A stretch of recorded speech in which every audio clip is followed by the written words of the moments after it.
نہیں, کوئی deal offer نہیں ہوئی. دیکھیں یہ ایک ہوا میں بات تھی کہ ایسا ممکن ہے, ایسا ہو سکتا ہے, شاید کسی نے کوئی سرگوشی کی ہو, لیکن یہ کوئی باضابطہ بات نہیں ہے. ہم یہ سمجھتے ہیں کہ آگے بڑھ کر اگر انصاف کیا جاتا ہے, خان صاحب اکیلے کوئی آسانی نہیں لیں گے, ہمارے کارکنان جو سینکڑوں کی تعداد میں ہیں, دیگر ہمارے عمائدین, سب کے ساتھ معاملہ ہو, اور اس میں بنی گالہ کی بات نہیں ہے. ان کو بیل ملنی چاہیے, اور اگر ان کی ضمانت ہوتی ہے, بیل ملتی ہے, تو ظاہر ہے. بہت شکریہ سلمان اکرم راجہ صاحب, آپ نے جوائن کیا پروگرام میں. یہ بتائے گا کہ آج تو D G I S P R نے بڑا واضح کر دیا ہے کہ 9 مئی کے جو منصوبہ ساز ہیں ان کو بھی جب تک سزا نہیں مل جاتی تب تک جو ہے انصاف مکمل نہیں ہوگا. اور ساتھ ہی انہوں نے ڈیفینڈ بھی کیا بھرپور طریقے سے جو ملٹری کورٹ میں جو پروسیجر پورا اڈاپٹ کیا گیا. انہوں نے کہا جی پورا جو ہے ان کی مرضی کے وکلاء تک انہیں رسائی دی گئی, آگے اپیل کا ان کے پاس رائٹ ہے, آئی سی جے سے ریٹیفائیڈ ہیں, یہ عدالتیں ہماری توثیق شدہ ہیں. وہ کہہ رہے ہیں اعتراض کس بات پہ ہے؟ دیکھیں یہ تو ایک بیانیہ چل ہی رہا ہے نا. یہ بات تو پوری دنیا کے سامنے ہے, ملٹری کورٹس کی حقیقت کیا ہے, ہمارا آئین کیا کہتا ہے, سپریم کورٹ کا 5 ممبر بینچ کیا کہہ چکا ہے اس بارے میں. یہ کافی نہیں ہوتا کہ آپ نے کہا جی وکیل پیش ہو جائے. ملٹری کورٹس میں جو ہوتا ہے وہ ہم جانتے ہیں, وہاں پہ نہ ریکارڈ دیا جاتا ہے, اور ان اینی کیس ہمارا آئین بڑا واضح ہے کہ جج صرف وہی شخص ہو سکتا ہے جو انتظامیہ کا حصہ نہ ہو. جو افسران وہاں سنتے ہیں مقدمات کو, وہ انتظامیہ کا حصہ ہیں, وہ منسٹری آف ڈیفنس یا ڈیفنس ڈویژن کے افسران ہیں. تو یہ ایک بنیادی حکم ہے, اور پوری دنیا میں یہ بات بالکل اب تسلیم شدہ ہے کہ ملٹری کورٹ میں سویلین کا ٹرائل بنیادی انسانی حقوق کی نفی ہے. اس کو جتنی مرضی دفعہ ملک کے اندر دہرا لیں, پوری دنیا اس کو تسلیم نہیں کرتی, نہ کرے گی. تو ہم یہ مقدمہ تو لڑتے رہیں گے, ملک کے اندر جو عدالتیں ہیں وہاں بھی لڑیں گے, اور بین الاقوامی سطح پہ تو بات ہو ہی رہی ہے. یورپین یونین نے اس حوالے سے بات کی ہے. ہمارا جو جی ایس پی پلس ہے اس کی ایک شک ہے, اس میں ہمیں بنیادی حقوق جو ہیں ان کو یقینی بنانا ہوتا ہے, اور ان حقوق میں شامل ہے آزاد عدلیہ. یہ بات تو چلتی رہے گی. دیکھیں یہ اب ایک سر اس میں رائے یہ بھی ہے کہ پاکستان تحریک انصاف کا اپنا جو دور حکومت تھا اس میں بھی کوئی 29 سے قریب افراد کو سزائیں دی گئی. ایک شخص تو ایسا تھا لاہور کا, حسن عسکری اس کا نام تھا, کہ جس سے صرف آرمی چیف کی ایکسٹینشن کے اوپر تنقید کرنے پہ اسے سزا دے دی گئی تھی. ملٹری کورٹ سے تحریک انصاف کی حکومت تھی. ہوا یہ سب کچھ آپ کے دور حکومت میں؟ یہ غلط ہوا. دیکھیں اصول تو نہیں بدل جاتا نا. ہوا یہ ہے کہ 2015 کے بعد 4 سال کے لیے آئین میں ترمیم کر کے فوجی عدالتیں سویلینز کے لیے قائم کرنے کا جواز پیدا کیا گیا. آئین میں یہ ڈال دیا گیا کہ سویلینز کو فوجی عدالتوں کے سامنے پیش کیا جا سکتا ہے. یہ ترمیم 2015 میں ہوئی, 2017 میں اس کو 2 سال کی وسعت دی گئی, 2019 میں یہ بات ختم ہو گئی تھی. اگر اس کے علاوہ کوئی فوجی عدالتوں میں پیش کیا گیا ہے سویلینز کو تو وہ غلط تھا. بالکل مجھے کوئی تعمل نہیں یہ کہنے میں کہ وہ بنیادی حقوق کی خلاف ورزی تھی, آئین کی خلاف ورزی. بہرحال صاحب جس آپ جی ایس پی پلس کی بات کر رہے ہیں, آپ یورپی یونین کی بات کر رہے ہیں, یہ تب بھی تھی چیزیں, آج بھی ہیں.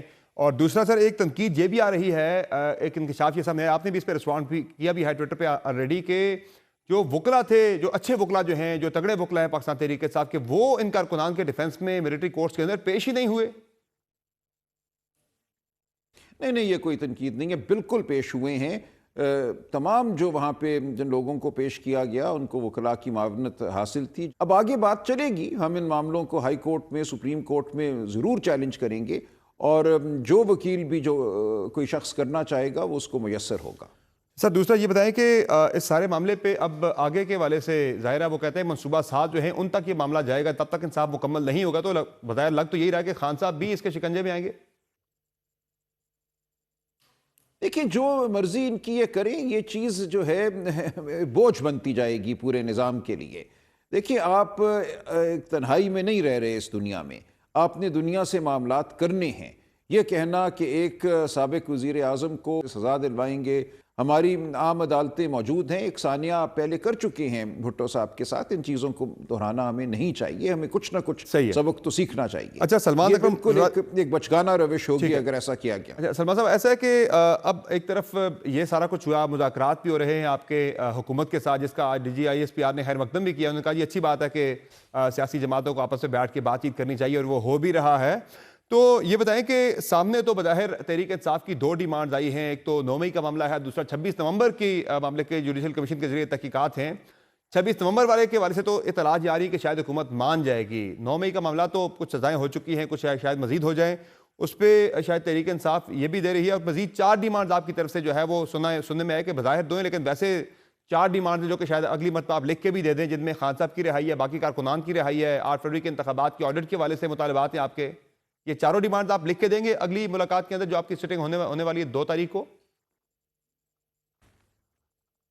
دیکھیے میں کوئی زیادہ بات تو نہیں کر سکوں گا، لیکن 2 بہرحال ہماری بالکل ڈیمانڈز ہیں جو بنیادی نوعیت کی ہیں۔ ایک 9 مئی اور 26 نومبر کے حوالے سے آزادانہ تحقیقات جوڈیشل کمیشن کے ذریعے، اور دوسری یہ کہ جو ہمارے کارکنان، ہمارے لیڈر اب تقریباً 2 سال ہونے کو آئے ہیں، پونے 2 سال ہونے کو آئے ہیں، جیلوں میں ہیں، ان کو بیل کیوں نہیں دی جا رہی، ان کے خلاف مقدمے مکمل نہیں کیے جا رہے، ان کو صرف اور صرف ہم سمجھتے ہیں کہ دباؤ میں رکھنے کے لیے، پارٹی کو دباؤ میں رکھنے کے لیے ان کو جیل میں رکھا گیا ہے، تو یہ ان کے بنیادی انسانی حقوق کی خلاف ورزی ہے۔ ہم یہ کہتے ہیں کہ تمام اسیران کو قانون کے مطابق بیل دی جائے، ان کے مقدمات کو منطقی انجام تک پہنچایا جائے، اور اس میں خان صاحب بھی شامل ہیں۔ کوئی وجہ نہیں ہے کہ ان تمام لوگوں کو، ان تمام اسیران کو بیل نہ مل سکے۔ اور یہ جو آپ کی اگلی ملاقات پہ جو آپ نے تحریری طور پر اپنا چارٹر آف ڈیمانڈ دینا ہے گورنمنٹ کو، اس میں یہ ساری چیزیں لکھ کے دی جائیں گی، یا پھر 2 ہی مطالبات آپ کے لکھ کے دیے جائیں گے، باقی زبانی ڈیمانڈز ہیں آپ کی؟ دیکھیں یہ ابھی قبل از وقت ہے میرے لیے کچھ کہنا، ہم ملیں گے، بیٹھیں گے، ہم دیکھیں گے کہ کیا ہم نے اس وقت کہنا ہے، کیا بات ماحول کو دیکھ کر، دوسری طرف کتنی سنجیدگی ہے اس کو دیکھ کر بات آگے بڑھے گی، لیکن یہ 2 باتیں بہرحال اس وقت میز پر ہیں۔ اچھا سر، آپ پارٹی کے سیکرٹری جنرل ہیں اور آپ بھی ملاقات ہوئی خان صاحب سے ایک ڈیلیگیشن کی صورت میں، تو خان صاحب کی طرف سے یہ انکشاف کیا جانا کہ انہیں ڈیل کی آفر ہوئی ہے کہ وہ بنی گالہ میں نظر بند ہو جائیں یا پشاور جیل منتقل ہو جائیں، یہ ڈیل کس نے آفر کی؟ یہ خان صاحب کو کب ڈیل آفر ہوئی؟ یہ اس حوالے سے خان صاحب نے کچھ بتایا آپ کو، یہ کیا معاملہ ہے؟ نہیں کوئی ڈیل آفر نہیں ہوئی۔ دیکھیں یہ ایک ہوا میں بات تھی کہ ایسا ممکن ہے، ایسا ہو سکتا ہے، شاید کسی نے کوئی سرگوشی کی ہو، لیکن یہ کوئی باضابطہ بات نہیں ہے۔ ہم یہ سمجھتے ہیں کہ آگے بڑھ کر اگر انصاف کیا جاتا ہے، خان صاحب اکیلے کوئی آسانی نہیں لیں گے، ہمارے کارکنان جو سینکڑوں کی تعداد میں ہیں، دیگر ہمارے عمائدین، سب کے ساتھ معاملہ ہو، اور اس میں بنی گالہ کی بات نہیں ہے، ان کو بیل ملنی چاہیے، اور اگر ان کی ضمانت ہوتی ہے، بیل ملتی ہے، تو ظاہر ہے وہ اپنی رہائش گاہ میں ہی رہیں گے جا کر۔ یہ بات ڈیل کوئی آفر نہیں ہوئی؟ یہ بات صرف دیکھیں ڈیل اس کا لفظ بالکل غلط ہے، میں نہیں سمجھتا کہ ابھی کوئی ایسی بات ہے ہمارے سامنے۔ یہ ہمارا تقاضا ہے، ہم یہ کہہ رہے ہیں کہ قانون کے مطابق بیلیں دی جائیں تمام اسیران کو۔ یعنی جو علیمہ خان صاحب کہہ رہی ہے کہ خان صاحب کو ڈیل ہوئی ہے، وہ نہیں، انہوں نے ڈیل ٹھکرا دی ہے کہ وہ بنی گالہ نہیں جائیں گے، وہاں نظر بند نہیں ہوں گے جب تک کیسے سے وہ بری نہیں ہو جاتی، ایسی کوئی چیز نہیں ہے حقیقت میں؟ نہیں دیکھیں اس میں یہی عرض کر رہا ہوں نا، مختلف لوگ ملتے ہیں خان صاحب کو، ہو سکتا ہے کسی نے کوئی بات کی ہو کہ جی ایسا ممکن ہے، لیکن یہ کہنا کہ ڈیل کی آفر ہو گئی ہے وہ ایک بہت ایک بڑی سخت پوزیشن ہے، وہ میں نہیں لوں گا۔ ہو سکتا ہے ایسی کوئی بات کسی نے کی ہو، کہا ہو کہ کیا ایسا کچھ آپ کو قبول ہوگا، انہوں نے کہا کہ ایسا مجھے قبول نہیں ہوگا ایز فرد واحد کہ میں اکیلا کوئی آسانی حاصل کر لوں، یہ ان کو قبول نہیں ہے۔ لیکن سر لیکن یہ کہنا کہ انہیں باضابطہ طور پہ ڈیل آفر کی گئی ہے وہ درست نہیں ہے۔ تو آپ جب ملے خان صاحب سے، ملاقات ہوئی، آپ کی ڈسکشن ہوئی، اس میں خان صاحب نے ایسا کوئی ذکر کیا کہ انہیں ایسی کوئی چیز آفر کی گئی ہے، یا کسی نے بھی ان سے ایسی کوئی بات کی ہے، آپ کے سامنے ایسی کوئی بات ہوئی ہے اس حوالے سے؟ دیکھیں بات یہ ہوئی کہ اگر یہ ممکن ہو، اگر ایسی کوئی بات آئے تو اس پہ ہمارا رد عمل کیا ہونا چاہیے۔ اچھا خان صاحب نے کہا کہ اگر ایسی کوئی بات آتی ہے تو ہمارا رد عمل یہ ہوگا کہ عمران خان اکیلے اپنے لیے کوئی آسانی قبول نہیں کرے گا، تمام کارکنان اسیران جو ہیں ان سب کے ساتھ قانون کے مطابق معاملہ ہونا چاہیے۔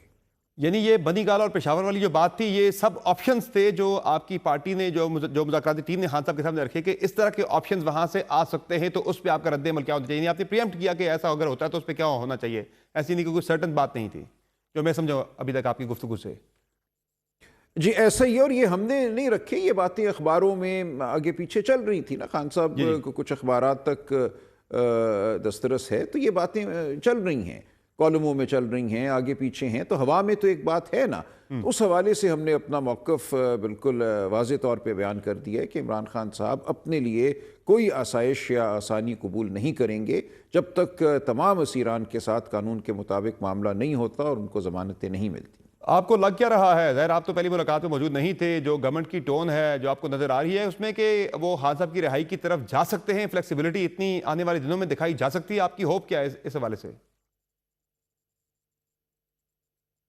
جی میں سمجھتا ہوں ملک کے لیے ضروری ہے. دیکھیں اس ملک نے اگر زخم بھر کر آگے بڑھنا ہے، ہم سب نے اپنا رول ادا کرنا ہے. پی ٹی آئی بلا شبہ ملک کی سب سے بڑی سیاسی جماعت ہے، ہر صوبے میں موجود ہے.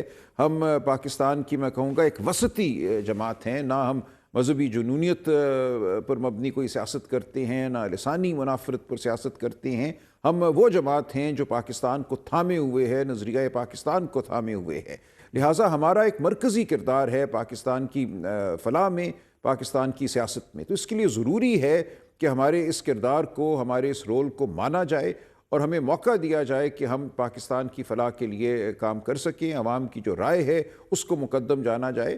اگر یہ روش آتی ہے تو یقیناً عمران خان صاحب کو رہا کرنا ہوگا. ان کے خلاف تمام مقدمات سیاسی نوعیت کے ہیں، لغو ہیں، اور ہمیں اس سے اب آگے بڑھ کر پی ٹی آئی کے وجود کو تسلیم کرنا ہوگا، جو کہ ایک حقیقت ہے، ایک مسلم حقیقت ہے. لیکن سر اس کے لیے حکومت بھی آپ سے کچھ تقاضا کر رہی ہے. جو میری معلومات ہے، میری جو اطلاعات ہے وہ یہی ہیں کہ حکومت بھی آپ سے ایکسپیکٹ کر رہی ہے کہ آپ بھی پھر جو ہے فارملی یا انفارملی حکومت کی طرف سے، یعنی آپ کا جو اعتراض ہے گورنمنٹ کے اوپر کہ یہ لیجیٹیمیٹ گورنمنٹ نہیں ہے، 8 فروری کے انتخابات کے اوپر آپ جو اعتراض اٹھاتے ہیں، پھر آپ کو بھی گورنمنٹ کو تسلیم کرنا پڑے گا. 8 فروری کے مینڈیٹ کو نون لیگ کا جیسا بھی آپ اسے تسلیم کریں گے، یہ وہاں سے ڈیمانڈ جو ہے آپ کو یہ آنے والی ہے، جو میری اطلاعات ہے، جو میری انفارمیشن ہے.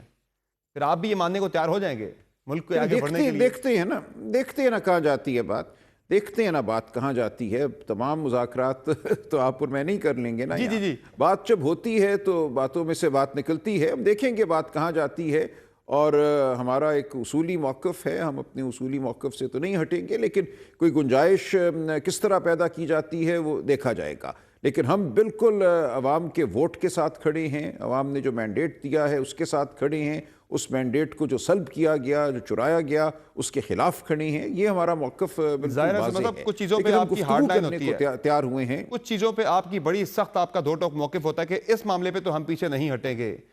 جس طرح سے گورنمنٹ کریے بھائی 9 مئی کے معاملات پہ تو ہم پیچھے نہیں ہٹیں گے، باقی معاملات پہ بات ہو سکتی ہے تحریک انصاف کے ساتھ، یعنی 9 مئی کے جو مجرمان ہیں یا ملزمان ہیں انہیں ہم رہا نہیں کریں گے، باقی چیزوں پہ بات ہو سکتی ہے.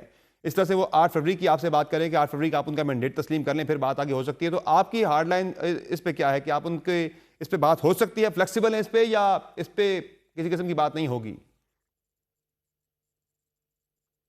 دیکھیے اس طرح نہیں ہوگا جس طرح آپ اس کو فریم کر رہی ہیں نا. گفتگو جب ہوتی ہے تو وہ ایک بڑے فریم ورک میں ہوتی ہے. ہم اس کے منتظر ہیں. یہ اس طرح سوال ایک بڑے فریم ورک سے نکال کر جب آپ کریں گے تو اس کا جواب درست نہیں ہوگا. ہم اپنے اصولی موقف سے نہیں ہٹیں گے. اس میں ٹائم فریم کی بات ہو سکتی ہے، اس میں آگے بڑھنے کے مختلف پیرائے جو ہیں، مختلف راہیں ڈھونڈی جا سکتی ہیں کہ اصولی موقف سے کوئی فریق نہ ہٹے، لیکن اس کے باوجود کوئی آگے بڑھنے کا طریقہ ڈھونڈ لیا جائے. یہ تمام باتیں ہوں گی انشاءاللہ. اور سر یہ جو آپ نے 31 جنوری تک کی خان صاحب نے ڈیڈ لائن دے رکھی ہے، یہ حتمی ہے یا اس میں بھی پھر جب بات چیت ہوتی ہے، آگے بڑھتی ہے، کوئی آپ کو مثبت اشارے ملتے ہیں تو پھر مزید آگے ایکسٹینڈ ہو سکتی ہے، یا یہ پکی ہے کہ اس سے آگے نہیں جائے گا؟ دیکھیں اس وقت تو یہی ہے، میں اس کے علاوہ کچھ نہیں کہہ سکتا. دیکھیں گے بات کہاں پہنچتی ہے 31 جنوری تک. اگر بات کسی جگہ پہنچتی نظر آتی ہے اور ایک آدھ دن کا وقت چاہیے تو ظاہر ہے ہم ایک آدھ دن تو آگے بڑھ سکتے ہیں، لیکن کچھ بھی کہنا میرے لیے مناسب نہیں ہوگا. ظاہر ہے ہر گفتگو کا اپنا ایک ردم ہوتا ہے، اپنا ایک مومنٹم ہوتا ہے. گفتگو اگر مثبت ہوئی، کسی جانب بڑھتی نظر آئی تو ہم دیکھیں گے کیسے ہم نے کیا رد عمل دینا ہے. اور سر حکومت کو ٹائم دیے جانے کے حوالے سے جو بات چل رہی ہے کہ انہیں ٹائم دیا جائے، فی الحال ایسی بھی کوئی چیز ہے کہ اس پہ آپ فلیکسیبل ہوں گے اگر ٹائم دینا پڑ جائے حکومت کو، اگر کہ مزید 3-4 سال آپ کر لیں گورن، کوئی مزاحمت نہیں ہوگی؟ دیکھیں یہ ایسی کوئی گفتگو ہوئی نہیں. یہ تو مفروضے ہیں نا، یہ تمام مفروضے ہیں. 3-4 سال تو میرا نہیں خیال ہمیں قبول ہوگا، لیکن بہرحال یہ ابھی تو مفروضے ہیں، ایسی کوئی بات ہوئی نہیں ابھی تک. بہت شکریہ سلمان اکرم راجہ صاحب، آپ نے جوائن کیا پرائم میں. ناظرین آپ نے گفتگو ملاحظہ کی.